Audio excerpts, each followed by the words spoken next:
आज का वेबिनार शुरू करेंगे। उससे पहले on behalf of India house I welcome you all. आप सबको इस वेबिनार एम्पावरमेंट थ्रू शब्द योग बाय सदगुरु श्री, इसमें आप सबका स्वागत है और धन्यवाद आप सबने ज्वाइन करा। इस शुरुआत से पहले मैं कुछ एक तो हाउसकीपिंग के नोट्स बताना चाहूँगा कि किस तरह ये वेबिनार कंडक्ट होगा। ये वेबिनार हिंदी में है, हमने फ्लायर में भी बोला था। आप सब जिसके भी कोई क्वेश्चंस हैं, Q&A करके एक टैब है, उसमें आप क्वेश्चन अपने टाइप कर दीजिए और मेरे विचार से प्रोग्राम के अंत में हम उनको आंसर देंगे। और जैसे सदगुरु जी की मर्जी है, अगर गुरुदेव चाहेंगे बीच में आंसर देना तो गुरुदेव के ऊपर है। चैट में अगर कोई मैसेज है आप टाइप कर सकते हैं। और अब मैं डॉक्टर मनीष रुंगटा जो इंडिया हाउस के प्रेसिडेंट हैं, उनसे रिक्वेस्ट करूंगा कि वो 2 शब्द कहें और फिर गुरुदेव को इंट्रोड्यूस करें। डॉक्टर मनीष रुंगटा। नमस्ते, good morning everyone. I know कि ये सत्संग जो है हिंदी में है, लेकिन गुरु जी का इंट्रोडक्शन जो है इंग्लिश में करते हैं, so I hope you don't mind that. I want to first of all welcome all of you this morning. Thank you for joining us on Saturday morning, and I think you're in for a treat. काफी अच्छा सत्संग होने वाला है, काफी informative रहेगा। तो it's my distinct honor and privilege to introduce Sadguru Shri, fondly called Sadguru Shri. Our Gurudev he's born in Varanasi, Uttar Pradesh in India.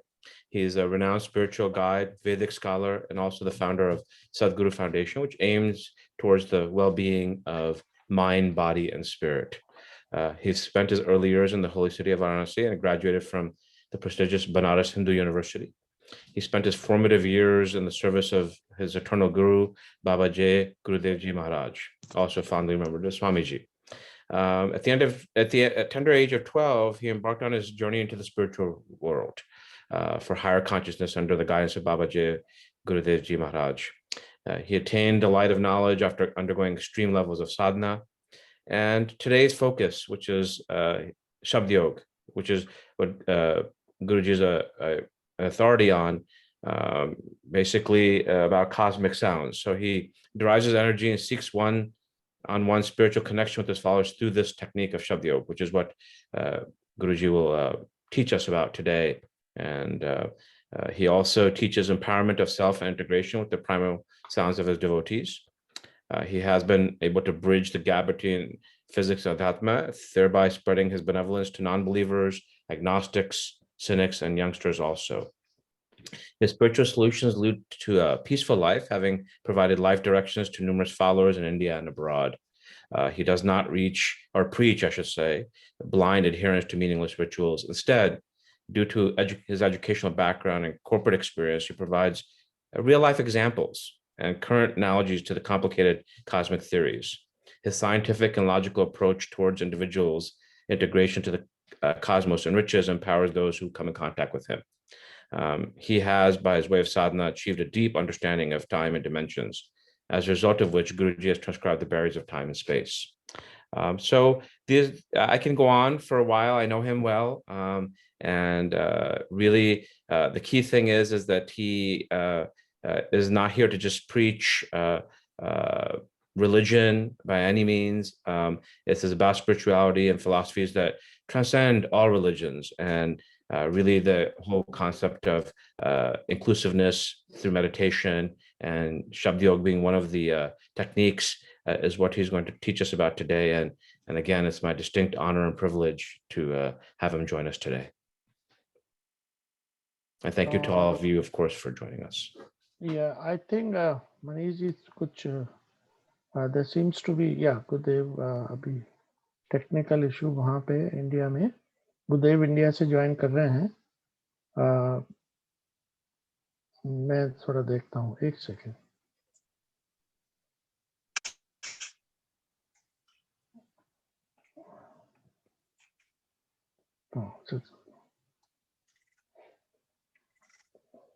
Sorry, गुरुदेव का वीडियो ऑडियो में कुछ इसमें डालो।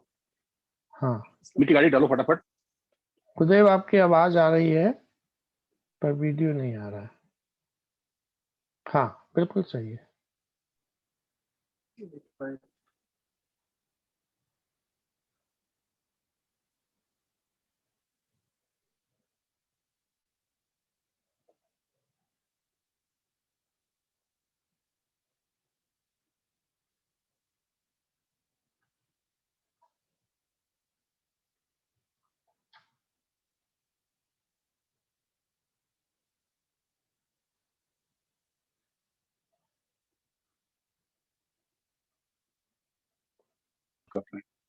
हाँ गुरुदेव अगर आप कनेक्ट हो गया तो आप प्रवचन शुरू करें। जी।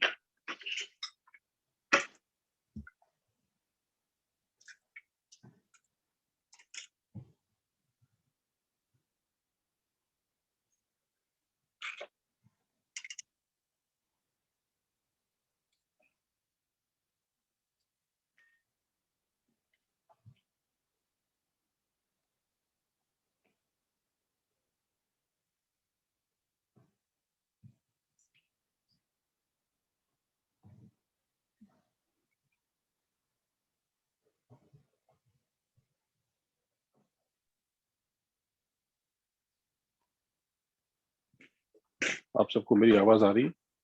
आवाज तो आ रही है गुरुदेव लेकिन वीडियो नहीं आ रहा है। वीडियो दूसरे डिवाइस से मैंने कनेक्ट किया है। अच्छा ठीक है। भूमि आप मत करो, लेट मी डू स्पॉटलाइट।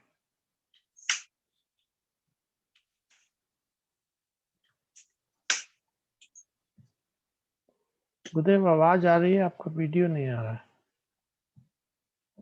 तो दूसरी डिवाइस फिर निकल गई है।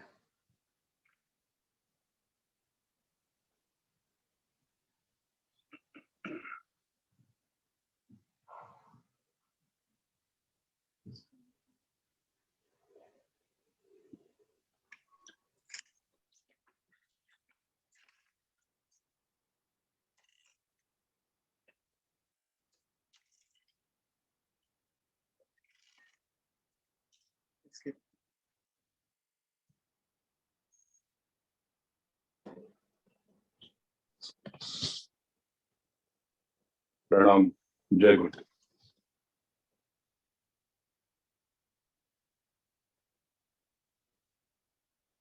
क्या आपने कभी सोचा है कि आप कौन हैं? जिसे आप स्वयं का होना समझ रहे हैं, वो तो दरअसल आपकी देह है, बॉडी है, शरीर है। फिर आप कौन है? ये जो आपका नाम है, क्या आपका ही है? इसे तो आपके पेरेंट्स ने रखा है। फिर आप कौन है?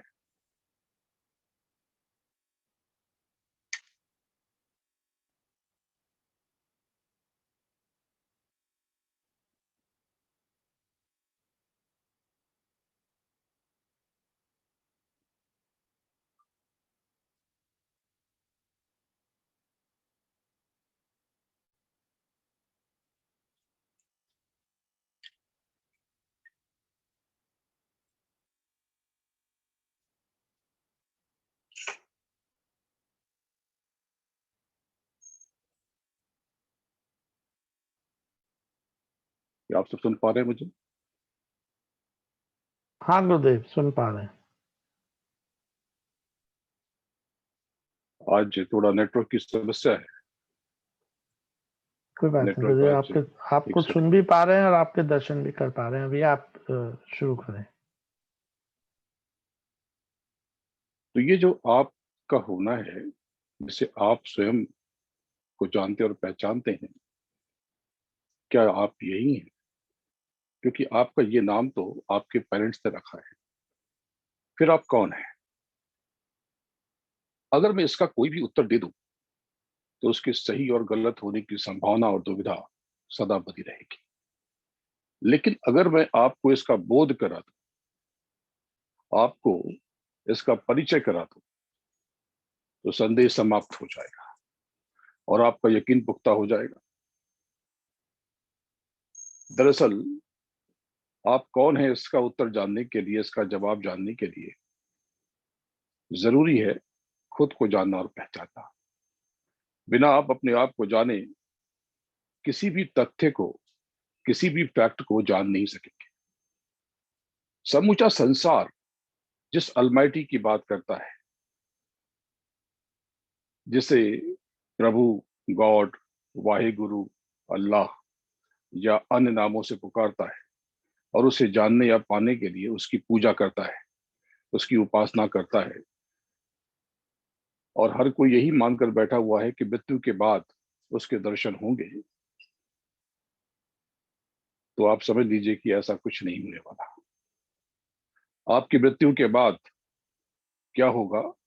आपकी मृत्यु के बाद आप एक योनि से निकाले जाएंगे और दूसरे में डाल दिए जाएंगे। मेरे गुरु परम पूज्य बाबा जय गुरुदेव जी महाराज ने यह बताया कि यदि प्रभु की प्राप्ति होगी तो जीते जी ही होगी, मरने के बाद कुछ भी नहीं बनने वाला।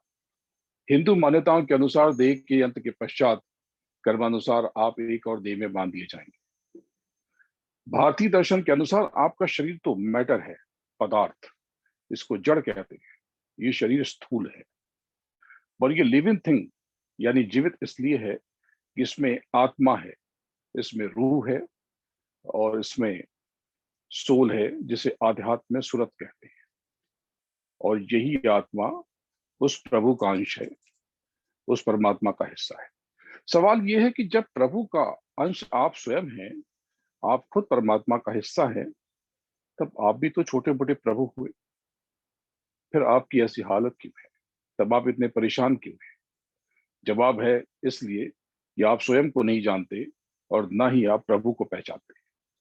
अगर खुद को जान लिया जाए और अपने आप को पहचान लिया जाए तो एक क्षण में, एक पल में सब कुछ बदल जाएगा। यत पिंडे तत् ब्रह्मांडे, यानी जो पिंड में है वही ब्रह्मांड में भी है। यानी पहले ब्रह्मांड की स्टडी के लिए पहले के वैज्ञानिक, जिसे हम ऋषि मुनि कहते थे, रॉकेट और सैटेलाइट नहीं भेजा करते थे। वो परमाणुविक गहराइयों में जितना ही उतरते जाते थे, ब्रह्मांड के रहस्य उतने ही खुलते जाते थे। इसलिए परमात्मा के दर्शन के लिए आत्म साक्षात्कार यानी सेल्फ अवेयरनेस पर बल दिया जाता रहा है। पर आप खुद को नहीं जानते तो किसी और को क्या जानोगे? आपकी जो बॉडी है, ये देह, ये बहुत बड़ी पावर सेंटर है। पर क्या आपको ये पता है? आज हम इसका प्रैक्टिकल भी करेंगे। आज मैं आपको इसका आभास और एहसास भी कराऊंगा ये शरीर कितना बड़ा पावर सेंटर है। आपकी देह में 7 चक्र है। मूलाधार चक्र यानी गुदा चक्र, स्वादिष्ठान चक्र यानी लिंग चक्र, मणिपुर या मणिपूरक चक्र अर्थात नाभि चक्र, अनाहत चक्र यानी हृदय चक्र, विशुद्धि चक्र यानी कंठ चक्र, इसके ऊपर आज्ञा चक्र जहां आपकी आत्मा बैठी है, और सहस्रार चक्र दोनों सर के बीच में। ये सारे चक्र स्वयं शक्ति का केंद्र हैं, लेकिन आपको पता नहीं है। इन्हें कैसे सक्रिय किया जाए, इन्हें कैसे जागृत किया जाए, इनके बारे में आपको फिर बताऊंगा, क्योंकि ये बहुत बड़ा सब्जेक्ट हो जाएगा। इसी प्रकार से आपकी बॉडी में पदार्थों एवं संवेदनाओं की इंफॉर्मेशन को लाने ले जाने के लिए एक जो अरेंजमेंट है, जो व्यवस्था है, उसे नस और नाड़ियां कहते हैं। ब्लड यानी खून को ले जाने वाली वाहिकाओं को नस, रक्त तंत्रिका या ब्लड डक्ट कहते हैं, और जिससे इंफॉर्मेशन पहुंचती है उसे नाड़ी या नर्व्स कहते हैं। क्या आपको पता है कि आपके देह में, आपके शरीर में तकरीबन 3.5 लाख नाड़ियां हैं, पर मेन नर्व्स यानी मुख्य नाड़ियां केवल 14 हैं। आप पूछेंगे ये कहाँ लिखा है? तो शिव संहिता के दूसरे अध्याय के 13वें श्लोक में लिखा हुआ है कि साध नक्षत्रयम नाड़यः संति देहांतरे नृणाम प्रधान भूता नाड्यस्तु तासु मुख्या चतुर्दश। शिव संहिता के दूसरे अध्याय के 14वें और 15वें श्लोक में प्रधान 14 नाड़ियों के बारे में इस प्रकार बताया गया है कि शुशुभ नेड़ा पिंगला च गांधारी हस्तजीविका कुहू सरस्वती पूखा शंकरी च पयस्विनी वारुण्य लंबुषा चैव विश्वोदरी यशस्विनी एतासु तिस्रो मुख्याः स्युः पिंगलेडा सुषुम्निकाः। यानी पिंगला, पिंगला, सुषुम्ना, गांधारी, हस्तजिह्वा, कुहू, सरस्वती, पूखा, शंखिनी, पयस्विनी, वारुणी, अम्बुलुषा, अलम्बुषा, विश्वोदरी और यशस्विनी, यह 14 नाड़ियां मुख्य नाड़ियां हैं। इनमें इंगला, पिंगला, सुषुम्ना ये 3 प्रधान हैं और इनमें भी सुषुम्ना सबसे मुख्य है। इन 14 नाड़ियों में 7 ऊपर तथा 7 नीचे की तरफ जाती है। जैसे कुहू नाड़ी सुषुम्ना के बाईं तरफ से होते हुए मेढ़ देश तक चली जाती, जबकि यशस्वी नाड़ी कुंडलिनी से दाहिने पैर के अंगूठे की नोक तक जाती है। इसी प्रकार 14 भुवनों तक ये 14 नाड़ियां विस्तारित हैं। इनका क्रम निम्न प्रकार से है: ओम, भू, भुव, स्वः, मह, तप और उसके बाद सत्य यानी मूल। सत्यलोक सबसे ऊपर का लोक है, जो आपका अपना घर है, जिसके ऊपर अलख, अगम और अनामी है। सत्य के नीचे बहुत कुछ है, पर देह में उतर कर देखें तो ये उसके नीचे अतल, वितल, सुतल, तलातल, महातल, रसातल एवं पाताल ये सब आपकी देह में है। रसातल और पाताल ये सब आपकी देह में है। आप जितना स्वयं को ऊपर की तरफ ले जाएंगे, आप अपने निज धाम, अपने पावर सेंटर यानी सत्य की तरफ पहुंचेंगे, और जितना आप नीचे की तरफ स्वयं को लेके जाएंगे, रसातल और पाताल की तरफ जाएंगे। ये बहुत गूढ़ आध्यात्मिक बातें हैं जिन्हें आप धीरे धीरे समझ पाएंगे। आपके भीतर एक आत्मा है, पर आपको पता है प्राण कितने हैं? आपके भीतर प्राण 10 हैं। प्राण, व्यान, अपान, समान, उदान ये नीचे के 5 प्राण हैं, और पूर्व, क्रिकल, शेष, देवदत्त और धनंजय ये ऊपर के 5 प्राण हैं। आपकी देह तो 5 एलिमेंट से बनी हुई है, 5 तत्व। पर आपकी आत्मा का तत्व क्या है? क्या आपको पता है? आपकी आत्मा का तत्व शब्द है, जिसे बाइबल वर्ड कहती है। हिंदू दर्शन नाद या ब्रह्मनाद कहते हैं, और इस्लाम में इसे आसमानी आवाज कहा गया है। सिखिज्म इसे सबद कहता है। सबद यानी शब्द, शब्द योग। शब्द योग क्या है, यह जानने के लिए पहले आपको शब्द को समझना पड़ेगा। आप प्रभु का अंश हैं, परम चेतना का हिस्सा है। जैसी हमने बात की कि छोटे बड़े परमात्मा तो आप भी हैं, तो बाहर का कुछ जानने से पहले स्वयं को जाने, खुद को पहचाने। शब्द योग में मेडिटेशन की तकनीक विलक्षण है। अंतर यात्रा की इस टेक्निक के 2 पहलू हैं, ध्यान और भजन। ध्यान एक ऐसी क्रिया है, एक ऐसी प्रक्रिया है जिसमें आप प्रयत्न करके भी अपनी चेतना को, स्वयं को द्वैत यानी बटा हुआ, द्वैत से अद्वैत की तरफ लेकर जाते हैं। ध्यान स्वयं में प्रमुख लक्ष्य है। ध्यान से अनेक प्रकार का बोध संभव है, लेकिन सबसे जरूरी है स्वयं का परिचय। ध्यान में अंतर्मन को विश्रांति देने की सरल तकनीक से लेकर आंतरिक ऊर्जा या जीवन को सबल बनाने तथा करुणा, प्रेम, धैर्य, उदारता, क्षमा आदि गुणों का विकास सब कुछ समाहित है।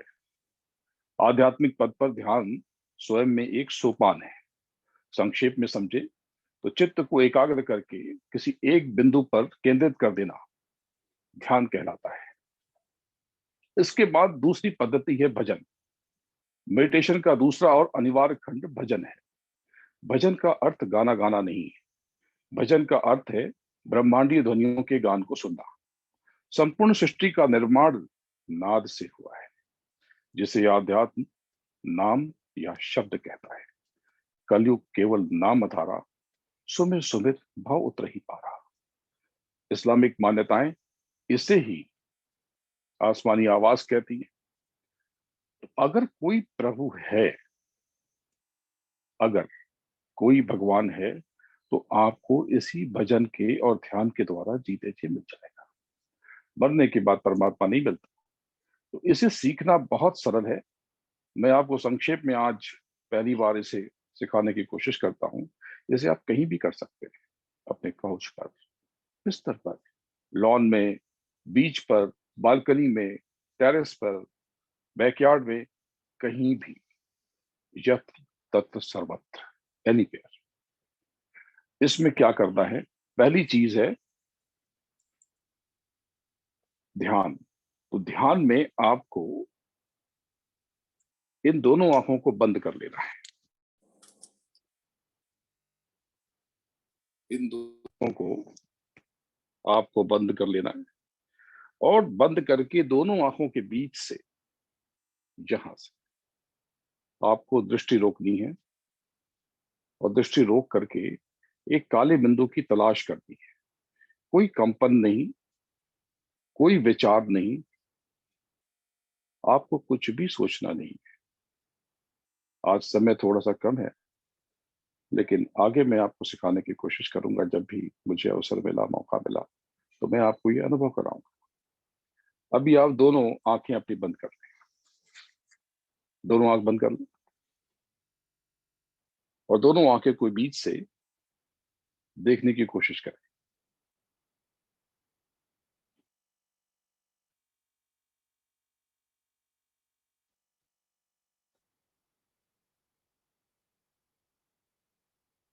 एकदम सामने देखते रहें।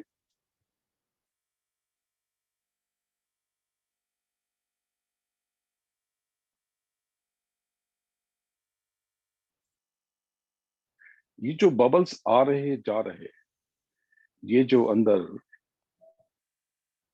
चीजें यहां से वहां घूम रही हैं, बुलबुले से, क्लाउड यानी बादल जैसा कुछ, ये सब इल्यूजन है। जब आप नियमित रूप से ध्यान करेंगे तो ये कोहरा छट जाएगा। अगर आगे समय मिल सका और हम आप जुड़ सके, तो मैं आपको इसे देर तक कराने की कोशिश करूंगा। जब आप लगातार देखेंगे तो ये जो काला, जो बहुत काला हिस्सा आपको दिखाई दे रहा है, ये धीरे धीरे मिटना शुरू हो जाएगा। इसके अंदर सफेदी आ जाएगी और एक बारीक सुरंग जैसा, जैसे कोई हीरे की तरह चमक, एक सितारे जैसी रोशनी प्रस्फुटित होगी। और जैसे ही वो रोशनी प्रस्फुटित होगी, आपको उसके भीतर प्रविष्ट हो जाना है, उसके भीतर चले जाना है। जब आप उसके भीतर प्रविष्ट हो जाएंगे तो एक अद्भुत अनुभव होगा, बड़ा दिव्य सा, विलक्षण, जो इस जीवन में आपने कभी भी महसूस नहीं किया। ये आगे मैं आपको इसका प्रैक्टिकल कराऊंगा। दूसरी चीज है भजन। तो भजन के लिए आपको ये दोनों कान बंद करते हैं। कैसे? ऐसे उंगलियों से, ठीक इस प्रकार।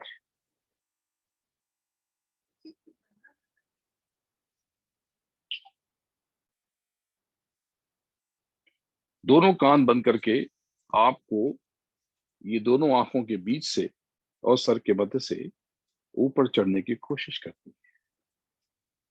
जब आप ये अभ्यास करेंगे, प्रैक्टिस करेंगे, तो आपको कुछ गुंजन, कुछ साइलेंट जैसी एक अजीब सी खामोशी की आवाज सुनाई पड़ेगी। आपको धीरे धीरे धीरे धीरे इसके ऊपर चढ़ते चले जाना है। वो जो शब्द आपको सुनाई पड़े, उन शब्दों की डोर को धीरे धीरे पकड़ करके आपको उस ऑर्केस्ट्रा में कौन कौन से इंस्ट्रूमेंट्स हैं जिसको आप पहचानते हैं। क्या वो शंख की आवाज है, घंटे की आवाज है, बांसुरी की, बीन की, सारंगी की, या किसी पशु पक्षी की? कैसी आवाज है, कैसी ध्वनि है, आपको इसे पहचानना है। और जब आप ये अभ्यास करेंगे तो आप हैरान रह जाएंगे, आपके भीतर की क्षमता बहुत बढ़ जाएगी। आपको वो जो अनुभव होगा वो तो अलग है, लेकिन आपके भीतर बहुत कुछ घटित होगा, बहुत कुछ उभरेगा। तो 1 मिनट के लिए हम लोग ये प्रैक्टिस करते हैं। आप सब लोग कान बंद कर लें, अपना सुनने की कोशिश करें।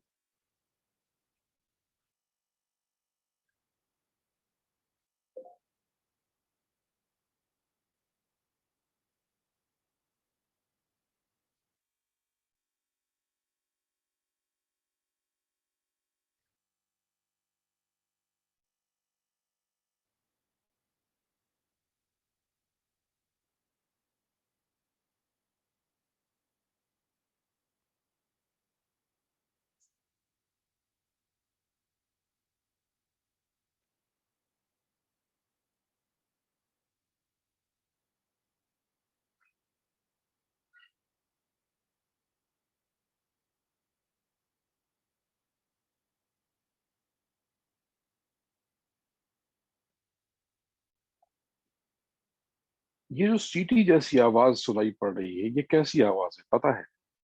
इसीलिए संतों ने, महापुरुषों ने आपके घर में घंटियां रख दी।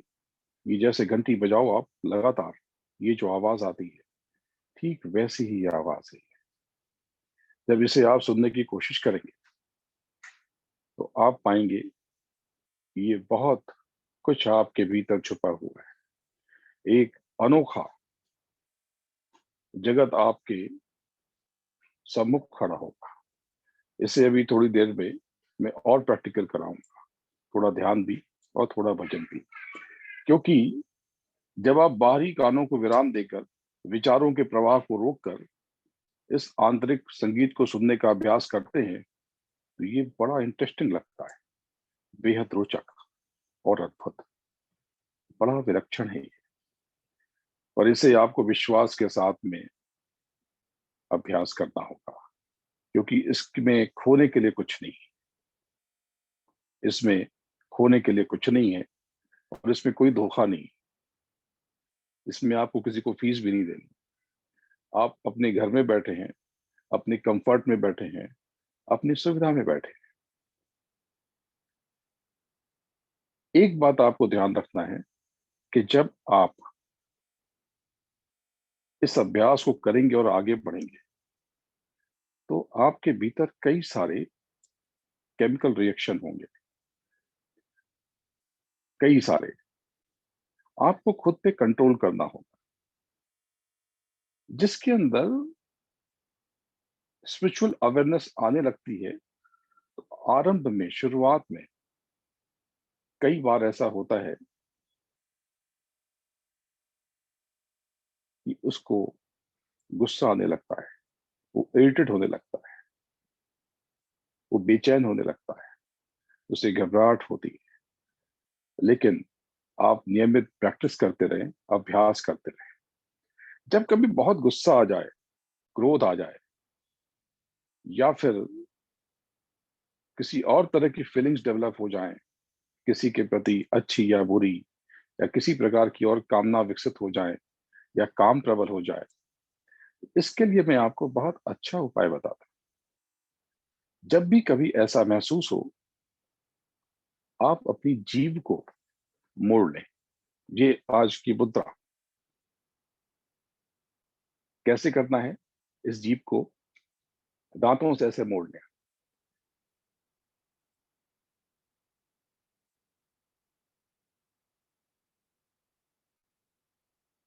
और कुछ देर उसे होल्ड करके रखें।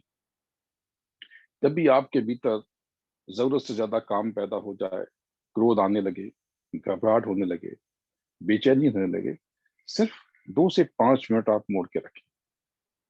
आपके भीतर का ज्वार शनै शनै ठंडा हो जाएगा। और फिर अब जब आप ध्यान और भजन पे बैठेंगे और आकाशी नाद का श्रवण करेंगे तो आपकी चारों ओर एक सुरक्षा कवच बन जाएगा। एक बहुत अच्छी कथा सुनाता हूं। सब कुछ आपके भीतर है लेकिन आपको इसका पता नहीं। एक सूफी फकीर हुई थी राबिया। वो कुछ ढूंढ रही थी बाहर सड़क पर, लैम्पशेड के नीचे। कुछ लोग आए, उन्होंने पूछा कि राबिया ये क्या कर रही है तुम? उसने कहा कि मेरी सुई खो गई। बोले कोई बात नहीं, हम और लाके दे देते। बोली नहीं, मेरी वो सुई खास थी, विशेष थी, उस पे मेरा हाथ बैठा हुआ था। लोगों ने खोजना शुरू कर दिया और वो ढूंढते रहे, ढूंढते रहे, ढूंढते रहे, कुछ नहीं मिला। और लोग आए, वो भी शामिल हो गए। तब एक व्यक्ति को होश आया जैसे, और उसने पूछा कि राबिया तो ये बता, ठीक ठीक बता, कि सुई तेरी कहाँ खोई है? राबिया ने कहा कि वो तो कमरे में खोई है। लोग बहुत हैरान हुए। बोली कैसी अजीब बात है, कमरे में खोई है और तू बाहर ढूंढ रही है। मुझे तो पता ही था कि तू पागल है। पूरी दुनिया संतों को, महापुरुषों को पागल ही समझती। राबिया मुस्कुराई, बोली तुम लोग भी तो यही करते हो। सब कुछ खोया अपने भीतर है, तलाश बाहर करते। सब कुछ तुम्हारे भीतर है, तुम उसे बाहर ढूंढते हो। ये सारा ज्ञान विज्ञान ये आपके भीतर है। लेकिन ध्यान और भजन में उतरने से पहले आपको खुद पे नियंत्रण करना होगा, अपनी भावनाओं पर, अपने ख्याल पर, अपने आवेश पर, अपनी सोच पर। इसी नियंत्रण को भारतीय दर्शन ने गणपति कहा। गणपति यानी समस्त गणों का अधिपति, यानी अपनी इंद्रियों को नियंत्रित कर लेने वाला। इसी को जैनिज्म जितेंद्र कहता है, अपनी इंद्रियों को जीत लेना। अगर आपने स्वयं को जीत लिया तो सब कुछ बदल जाएगा। इसलिए फ्लेक्सिबल रहिए, सतर्क रहिए, हर किसी की इज्जत कीजिए, सिर्फ अपने बारे में मत सोचिए। ये जो स्व अर्थ है, स्वार्थ, ये आपको कहीं लेकर नहीं जाएगा। जब आप दूसरों के बारे में सोचेंगे तो सब कुछ बदल जाएगा। जिस समय भारत में भगवान महावीर और बुद्ध नए विचार रख रहे थे, चीन में भी एक महात्मा हुआ था जिसका नाम कन्फ्यूशियस था। कन्फ्यूशियस जब हुए उस समय चाइना में झोउ नाम का राजवंश चल रहा था। बसंत और शरद का काल था। समय के साथ झोउ राजवंश की शक्ति शिथिल होने लगी, जिससे चीन में बहुत सारे राज्य पैदा हो गए। बहुत सारे लोग अपने अधिकार जताने लगे और आपस में लड़ते रहते।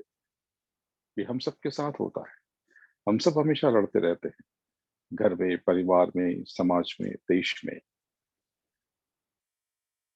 इससे वहां पर अव्यवस्था पैदा हो गई और चीन की प्रजा बहुत कष्ट झेल रही थी। तभी चाइना में कन्फ्यूशियस का आगमन हुआ, आविर्भाव हुआ, प्रादुर्भाव हुआ। बहुत सारी कहानियां हैं, लेकिन सबसे प्रभावित करने वाली उनकी अंतिम कथा है। कन्फ्यूशियस मृत्युशैया पर लेटे हुए थे। उन्होंने अपने शिष्यों को बुलाया और उनसे कहा कि मेरे बच्चों, जरा मेरे मेरे मुंह में झांक कर देखो और देखो जीभ है कि नहीं। सारे शिष्य हैरान हुए। फिर भी गुरु का आदेश था और उन्होंने झांक कर देखा और कहा, गुरुदेव जीभ तो है। बोले, अच्छा जीभ है, जरा दांत देखो। उन्होंने कहा कि गुरुदेव दांत तो एक भी नहीं। कन्फ्यूशियस ने कहा, कहाँ गए दांत, कहाँ चले गए? क्योंकि जीभ का जन्म तो पहले हुआ था और दांत बाद में आए, तो दांत को तो देर तक रहना चाहिए क्योंकि वो देर से आए थे। वे शिष्य अब क्या कहते? वो सब चुप रह गए, एक दूसरे की शक्ल देख रहे थे। तब कन्फ्यूशियस ने कहा, तो सुनो मेरे बच्चों, जीभ कोमल है, लचीली है, फ्लेक्सिबल है, खुद को कहीं भी व्यवस्थित कर लेती है, एडजस्ट कर लेती है, इसलिए आज तक मौजूद है। दांत थे कठोर, बड़े क्रूर थे, हार्ड थे, कंप्रोमाइज करना नहीं जानते थे, इसलिए मिट गए। और कन्फ्यूशियस बोला कि मेरे बच्चों, ये मेरी आखिरी शिक्षा है, पर मैं आपसे कहता हूं कि कन्फ्यूशियस की इस अंतिम शिक्षा को फर्स्ट लेसन बनाइए, पहली शिक्षा बनाइए और अपने जीवन में इसका फर्क देखिए। ध्यान और भजन खुद में बहुत बड़ी चीज है। जब आप ध्यान पर बैठें तो कोशिश करें कि अपने चेहरे को, अपनी आंखों को विशेष रूप से ढक लें। कैसे? ऐसे, इस तरह से। इससे क्या होगा? इससे आपके चारों तरफ एक रूम बन जाएगा, एक कमरा बन जाएगा। यानी आप एक कमरे में हैं, एक घर में हैं और घर में एक कमरे में हैं। और उसके बाद आप एक और कमरे में हैं। जब इस कमरे में आप बैठ जाएंगे तो बाहर का प्रभाव आपके ऊपर कम हो जाएगा। ध्यान पर बैठने के लिए इन दोनों पलकों को ब्लिंक होने से बचाना है।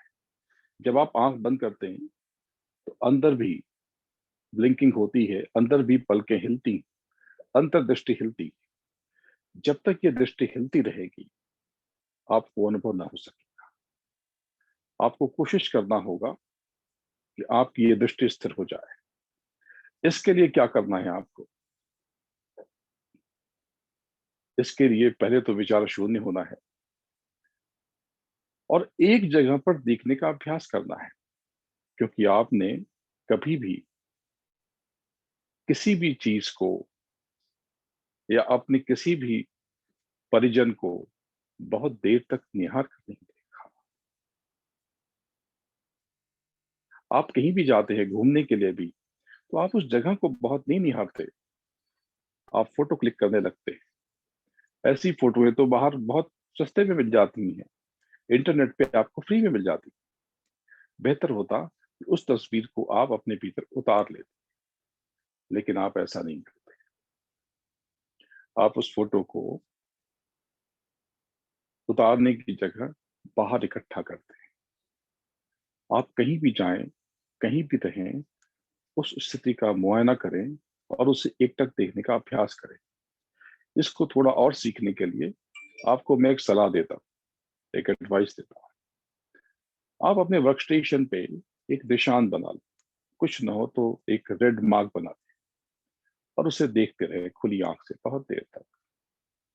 अगर आपकी बच्चे हैं, बच्चों की तस्वीर लगा लें, लगातार देखते रहे।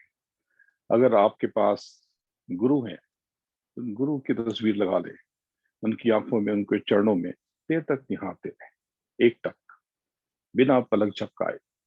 और जब पलक आपकी झपक जाए, जब ब्लिंक हो जाए, तब उसी दृश्य को, उसी बिंदु को जिस पर आपने अभी ये त्राटक किया था, आप अंदर निहारना शुरू करें, अपने बच्चे को, अपने गुरु को, अपने माँ बाप को या उस बिंदु को। और फिर उसको स्थिर करके उसके पीछे जाने का अभ्यास करें। ये जब आप आंख बंद करते हैं तो ये अंधेरा, जो अंधकार है, दरअसल ये आपके कर्मों का जखीरा है। ये आपके कर्मों का जखीरा है। आप कहेंगे कि हम तो बहुत अच्छे कर्म करते हैं। हाँ, आपने काया से किए हुए कर्मों की बात की, लेकिन आपने वाणी और विचारों से किए गए कर्मों के ऊपर कोई ध्यान नहीं दिया। इसीलिए तो आपकी ज्यादातर समस्याएं मानसिक होती।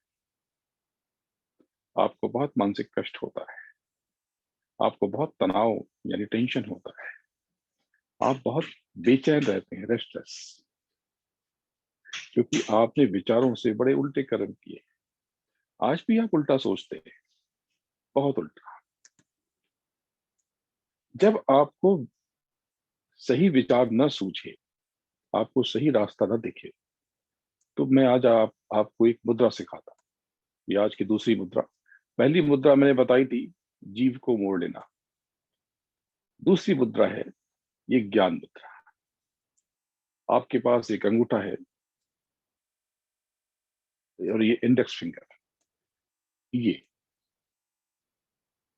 आपने देखा होगा देवी देवताओं की तस्वीरें, वो ऐसे रहते हैं, इस प्रकार से। आप आराम से बैठ जाएं। जब आपको भ्रम होने लगे, कंफ्यूजन होने लगे, तनाव होने लगे, आप यूं बैठ जाएं, सहज, और लंबी सांस लें और छोड़े। लॉन्ग ब्रीथ,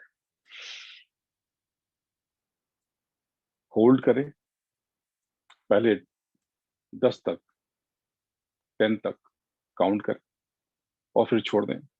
धीरे धीरे इसे बढ़ाते रहें, इस लॉन्ग ब्रीथ को, और उसे होल्ड करना देर तक ले जाए। जितना आगे तक बढ़ा सकते हैं उतना आगे तक बढ़ाएं। और इसके बाद फिर आप ध्यान और भजन करें।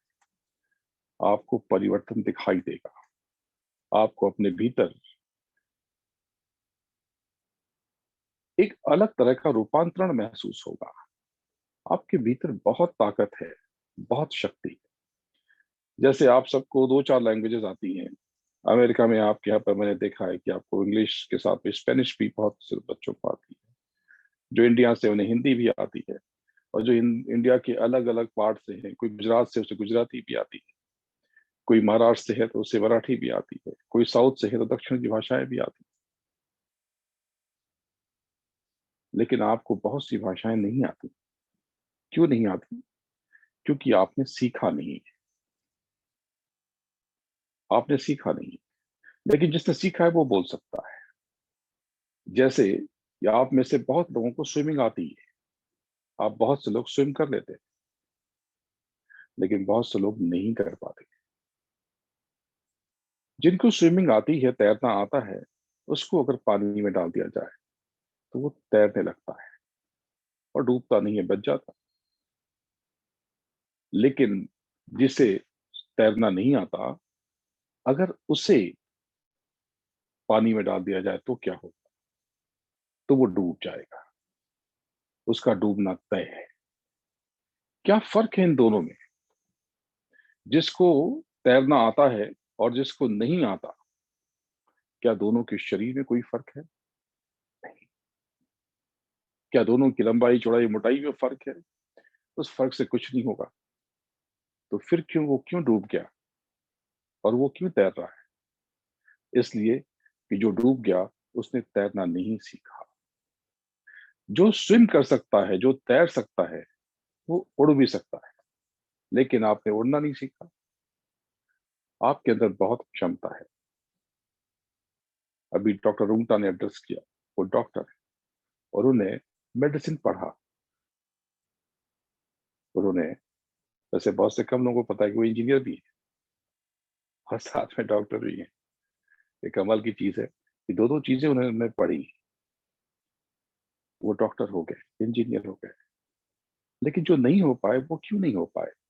क्या उनके भीतर कोई कमी है? नहीं। बाकी लोगों ने सीखा नहीं, पढ़ाई नहीं की ठीक से। बस इसी प्रकार से आपके भीतर बहुत कुछ है। अगर आप मेरी बात सुन लेंगे और खुद को जानने का अभ्यास करेंगे, तो मैं आपको आपके भीतर बैठे परमात्मा का दर्शन करा दूंगा। आपके भीतर इतनी संभावनाएं हैं, इससे आपका परिचय करा दूंगा। ये बहुत सरल है। इसके लिए आपको मेरे पास भी बार बार नहीं आना। आपको अपने भीतर ही बैठना है। वैसे अक्सर पिछले कई सालों से मैं अप्रैल मई में अमेरिका में हुआ करता था। पिछले साल नहीं आ पाया। इस बार दिसंबर जनवरी में वहीं पर था, फरवरी में लौटा। लेकिन आज की परिस्थितियां दूसरी हो गई। आज हिंदुस्तान में, अमेरिका में भी है, लेकिन हिंदुस्तान में ज्यादा भय है, ज्यादा डर है। ये डर क्यों है? ये डर इसलिए है कि आपको अपने भीतर की क्षमता का पता ही नहीं। आपको आपके भीतर क्या है इसका एहसास ही नहीं है। अगर आप इसको जान जाएंगे और पहचान जाएंगे तो बात दूसरी हो जाएगी। तो दो चीजें मैंने आपको बताई, ध्यान और भजन। इस पे थोड़ा और प्रैक्टिकल करते हैं। इसके साथ एक और चीज है, सुमिरन। क्या अर्थ है सुमिरन का? क्या ये जाप है? नहीं, सुमिरन यानी सिमरना। सिमरना यानी स्मरण करना, याद करना, आवाज देना। जब आप स्वयं के भीतर बैठे हुए उस प्रभु को आवाज देंगे, पुकारेंगे, तो आपके भीतर एक परिवर्तन होने लगेगा। तो इसके लिए क्या करना? आप सबके पास, आप जिस भी पंथ को, धर्म को मानते हो, आपके पास कोई ना कोई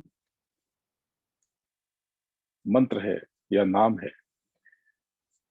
अगर आप मुझसे पूछेंगे तो मैं आपको कहूंगा जो मैंने आजमाया है, जाना और पहचाना है, जिससे मेरे गुरु महाराज ने जगाया है, वो नाम मैंने उसको बहुत शक्तिशाली पाया है, बहुत पावरफुल पाया है। वो नाम है जय गुरुदेव। ये जो जय है, ये जय जय जय जय, ये बार बार दोहराने से मैंने ये पाया है कि आपकी जय सुनिश्चित हो जाती है। शायद इसीलिए सामान्य रूप से भारत में सामान्य संबोधन इसमें जय जुड़ गया, जैसे जय श्री राम या जय सिया राम या जय श्री कृष्ण या जय जिनेन्द्र। ये जय कहने से आपके संघर्ष में कमी आती है। आपके जीवन में ये जो कर्म जनित संघर्ष है, इनमें मैंने पाया कि इनमें कमी आती है और आपकी विजय सुनिश्चित होती है। गुरु क्या है? गुरु यानी इसमें सारी शक्ति है, इसमें ग्रेविटेशनल फोर्स है, इसमें पूरा वैभव है संसार का, समस्त ऐश्वर्य है, और देव यानी कि सम्मान। तो जय गुरुदेव, ये गुरु गुरु महाराज ने बताया कि ये प्रभु का नाम है, प्रभु के अनंतो नाम। तो आप चाहें तो ऐसी माला ले सकते हैं, उससे सिमर सकते हैं आराम से बैठकर, नहीं तो स्वयं के भीतर आप उतरे और जिस भी नाम को लेना चाहें लें। लेकिन मैंने इस नाम में कुछ बात पाई है, मैंने इस नाम को आजमाया है और मैंने पाया है कि जब कभी आप संकट में होते हैं या परेशान होते हैं, इस नाम के स्मरण से बहुत शक्ति मिलती है। यह है सिमरना, सुमिरन, ध्यान और भजन। भजन को फिर से समझते हैं। पूरी सृष्टि का विस्तार शब्द से हुआ है। पहले कुछ भी नहीं था, न जमीन न आसमान, न पूरब न पश्चिम न उत्तर न दक्षिण, लेकिन एक वाइब्रेशन, एक अनामी तब था, और उससे शब्द का विस्तार हुआ और ये सारा जगत, ये जितना भी पसारा है, ये सब उस शब्द से फैला। आरंभ में मैंने आपको बताया कि आपकी जो सूरत है, आपकी आत्मा, उसका भी तत्व शब्द है। जब इसको आप सुनने की कोशिश करते हैं भजन में बैठकर, जब ऊपर की आकाशवाणी को आप सुनने का अभ्यास करते हैं, तो वो शब्द टूट टूट के आते हैं। ये नीचे के शब्द हैं। जब धीरे धीरे आप अभ्यास करेंगे तो ये शब्द जुड़ने लगेंगे और लंबे हो जाएंगे। इन शब्दों के सुनने के इस अभ्यास को ही भजन कहते हैं। और इस भजन के लिए आपको एकदम सहज होकर बैठना है। अगर आप ऐसे ही कान बंद करके बैठेंगे तो ये बहुत देर तक इसे आप होल्ड नहीं कर सकते। एक समय के बाद ये दर्द होने लगेगा। तो ऐसी मुद्रा में बैठे, जैसे अब मैं इस काउच पे बैठा हूं, ये सपोर्ट है, ऐसे ही आप एक और पिलो रख लें, सहज होकर के बैठ। एक दो मिनट और हम इसे प्रैक्टिकल करके देखते हैं। आप सब बैठ जाएं। उसमें भी आप ये थोड़ा सा ये चेहरा ढक लेंगे। तो ये जो आंख आपकी है, इसकी वृत्ति चंचल है, ये कंपित होती रहती है। इसको रोकने में अभ्यास मिलेगा। तो अपने कानों को बंद करके दोनों हाथों की इंडेक्स फिंगर से या किसी भी फिंगर से, थंब से, किसी से भी आप बंद करके ऊपर के शब्दों को सुनने की कोशिश करें और कैसा महसूस होता है इसका अनुभव करें।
ये पूरा का पूरा ऑर्केस्ट्रा है।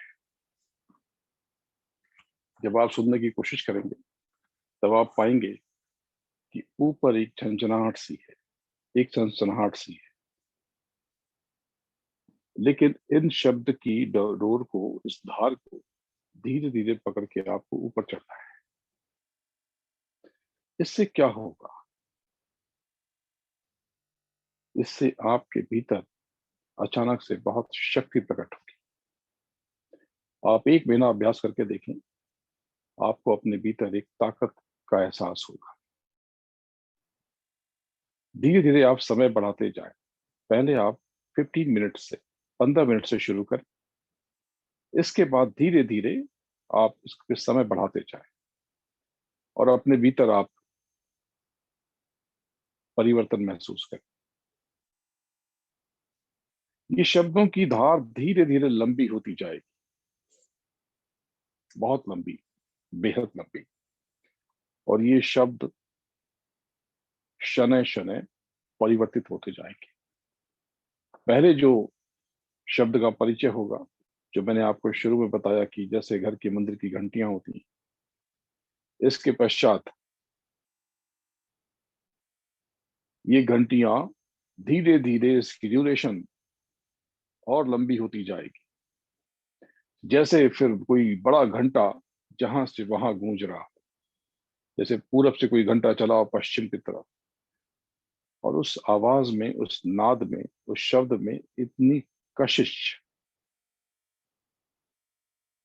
इतना खिंचाव, इतनी तड़प और इतना नशा। इसमें जिसको किसी चीज का नशा है, ये धीरे धीरे छूट जाता है।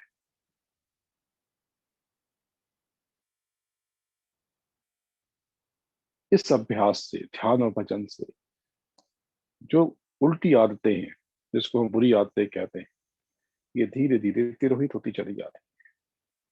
लेकिन शर्त ये है, ये नियमित रूप से आपको सुनने का अभ्यास करना है, लगातार। ऐसा नहीं कि आज किया और कल नहीं किया, एक समय निश्चित करना है। डिसिप्लिन बहुत जरूरी है। ये तो आपको बहुत छोटा सा हिस्सा बताया है, बहुत बेसिक बताया। जब आप अभ्यास करेंगे तो एक दूसरे से बिना किसी मोबाइल के भी बात कर सकते हैं। आप सिर्फ अपनी तरंगों के आदान प्रदान से एक दूसरे से जुड़ सकते हैं और पूरी सृष्टि और पूरे ब्रह्मांड से जुड़ सकते हैं। ये भारतीय आध्यात्म है। ये आपके अंदर की शक्ति को जोड़ने की विधा है। आपने अगर स्वयं को पहचान लिया, खुद को जान लिया, आपको किसी और को जानने की जरूरत नहीं। आप सब कुछ जान जाएंगे और सब कुछ पहचान जाएंगे। हमारे पहले के ऋषि मुनियों ने ऊपर कोई रॉकेट नहीं भेजा, कोई सैटेलाइट पहले कभी नहीं गया, इतिहास में तो लिखा नहीं।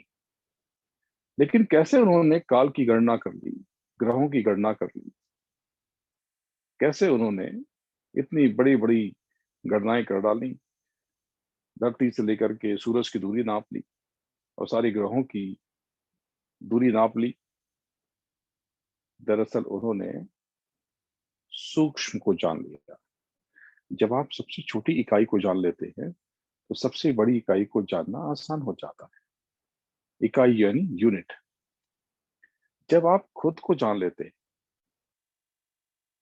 तो उस प्रभु को जानना सहज हो जाता है। जब आप सूक्ष्म को जान लेते हैं तो विराट को जानना बेहद आसान हो जाता है। कुछ लोगों का अपनी भावनाओं पर नियंत्रण नहीं होता, बहुत जल्दी परेशान हो जाते हैं। या किसी को कोई नशे की आदत है तो क्या करे? बड़ा सहज है, बहुत सरल उपाय बताता हूं आज आपको। ये जो राइट नोस्ट्रल है, इसको बंद कर लें। दाहिनी नासिका, इसको बंद कर लें और लेफ्ट यानी बाई नासिका से, लेफ्ट नोस्ट्रल से लंबी लंबी गहरी गहरी सांस लेने का अभ्यास करें।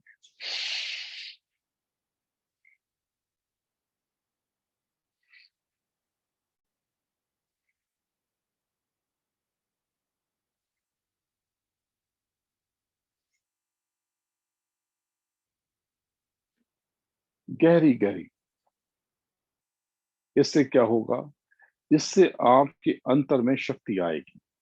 ये जो अकेलापन है, ये नशे की जो प्रवृत्ति है, ये अंतर के कमजोर हो जाने के कारण होती है, अंतर मन के कमजोर हो जाने के कारण होती है। ऐसे लोग बहुत शिकायत करते हैं, दुनिया भर से गिला शिकवा करते हैं कि तुमने मेरे लिए क्या किया, हमने तो तुम्हारे लिए ये किया, तुमने क्या किया।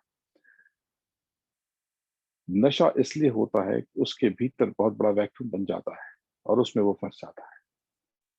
जब ये अभ्यास करेंगे तो अंतर में शक्ति प्रकट होगी, ताकत आएगी, बल आएगा और परिवर्तन शुरू होगा। लेकिन अगर नशा ज्यादा करने की आदत है तो ऐसे लोगों को अदरक यानी जिंजर, उस पर रॉक सॉल्ट डाल करके, थोड़ा नींबू निचोड़ करके, उसे धूप में सुखाकर धीरे धीरे मुंह में रख के चूसना चाहिए। और उसके बाद ये अभ्यास करें, लेफ्ट नोस्ट्रल से, बाई नासिका से सांस लेने की कोशिश करें और उसके बाद ध्यान और भजन करें। यकीन मानिए, निश्चित रूप से इस प्रैक्टिस से, इस अभ्यास से किसी भी प्रकार का नशा हो छूट जाता है। बहुत सहज है, बहुत आसान है। आप करके तो देखिए। आपको बताने के लिए तो बहुत कुछ है मेरे पास, सिखाने के लिए तो बहुत कुछ है, लेकिन समय पूरा हो रहा है, वक्त का तकाजा है। इस क्लासरूम को यहीं पर छोड़ा जाए, लेकिन आप सबसे बात करके बहुत आनंद आया। ये सत्संग नहीं था। दरअसल बहुत गूढ़ बातें अगर मैं आपको बताता तो आप समझ ही ना पाते। ये तो बहुत थोड़ी सी बातें बताई हैं आपको, लेकिन जो बताई हैं इसका अनुसरण कीजिए, इसका पालन कीजिए। जो कथाएं बताई हैं, ये कथाएं किसी की नहीं है, कथाएं आपकी। प्रेम कीजिए, किसी से घृणा मत कीजिए। दुनिया से जो आपने बांध के रखा है, तरह तरह के ब्लॉक्स आपने इकट्ठा कर दिए, इनको रिमूव कीजिए। हर किसी को अच्छा मानिए। जिससे आपकी नहीं बनती है उसके बारे में चिंतन कीजिए। थोड़ी दूरी बना लें, थोड़ा दूर दूर रहें। सारी शिकायतें अपने आप समय के साथ तिरोहित हो जाएंगी, विसर्जित हो जाएंगी, खत्म हो जाएंगी। किसी और से शिकायत करके क्या फायदा? ये कमजोर करते हैं। आप तो प्रभु का अंश हैं, परमात्मा का हिस्सा है। आप तो बहुत बड़ी ताकत हैं।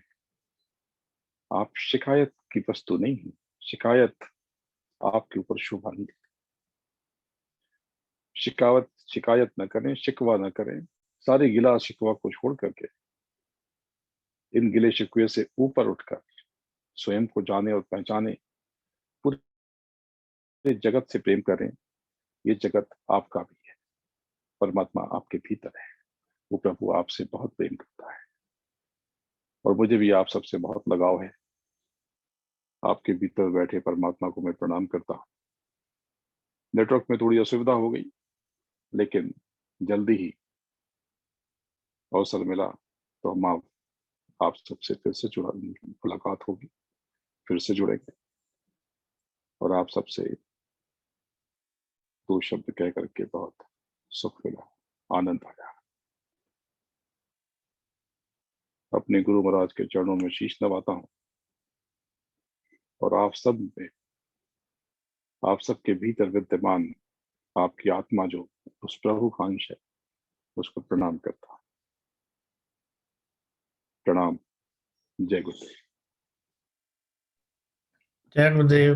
गुरुदेव, थैंक यू वेरी मच। बहुत बहुत धन्यवाद। बहुत ही एम्पावरमेंट वाले वर्ड्स थे और हम इसको कंटिन्यू रखेंगे। मैं सबको बता दूंगा कितने बजे कब हम शुरू करेंगे और मनीष रुंगटा जी से बात करके मैं कोशिश करूंगा कि ये हम कंटिन्यू रख सकें, तो ये बहुत अच्छा प्रोग्राम होगा। मनीष जी, आप कुछ कहना चाहेंगे? नहीं, बस यही सबको धन्यवाद देना चाहते हैं कि आज अटेंड किए सत्संग।